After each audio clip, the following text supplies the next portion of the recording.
Γεια σε όλους. Είμαι η Αφροδίτη, η ελληνική φωνή της Λοκουέντο. Έχω καλά νέα για σας. Μπορώ να σας πω ότι μου ζητήσετε, και όχι μόνο. Τώρα έχω γίνει πιο εκφραστική. Ακούστε.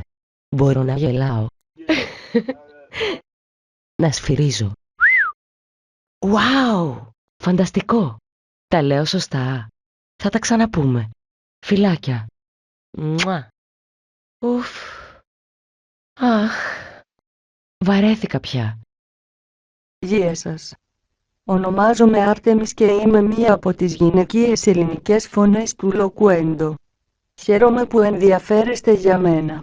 Μπορώ να σας διαβάσω φωναχτά οποιοδήποτε κείμενο θέλετε και να σας βοηθήσω με εκπαιδευτικά έγγραφα μεταγλώτησης, πληροφορίες για την κυκλοφορία, ηχητικά βιβλία και βίντεο.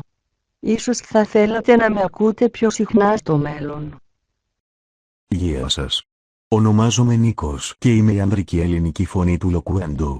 Χαίρομαι που ενδιαφέρεστε για μένα. Μπορώ να σας διαβάσω φωναχτά οποιοδήποτε κείμενο θέλετε και να σας βοηθήσω με την μεταγλώτηση εκπαιδευτικών εγγράφων, πληροφοριών για την κυκλοφορία, ηχητικών βιβλίων και βίντεο. Ίσως θα θέλατε να με ακούτε πιο συχνά στο μέλλον. Γεια σας. Ονομάζομαι Αλέξανδρος και είμαι η ανδρική ελληνική φωνή της Kyansoft. Χαίρομαι που ενδιαφέρεστε για μένα.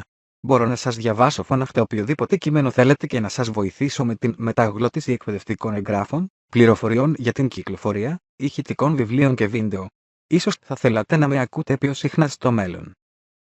Καλημέρα, με λένε Μελίνα. Είμαι η γυναικεία ελληνική φωνή του Voice Reader. Χαίρομαι που τράβηξα το ενδιαφέρον σου. Μπορώ να σου διαβάσω ό,τι κείμενο θέλεις. Είμαι η ιδανική παρέα για κάθε περίσταση. Μήπως θα ήθελες να με ακούς πιο συχνά στο μέλλον? Εμένα θα μου άρεσε πολύ.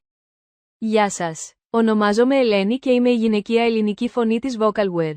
Χαίρομαι που ενδιαφέρεστε για μένα. Μπορώ να σας διαβάσω φωναχτά οποιοδήποτε κείμενο θέλετε και να σας βοηθήσω με εκπαιδευτικά έγγραφα μεταγλώτησης, πληροφορίες για την κυκλοφορία, ηχητικά βιβλία και βίντεο.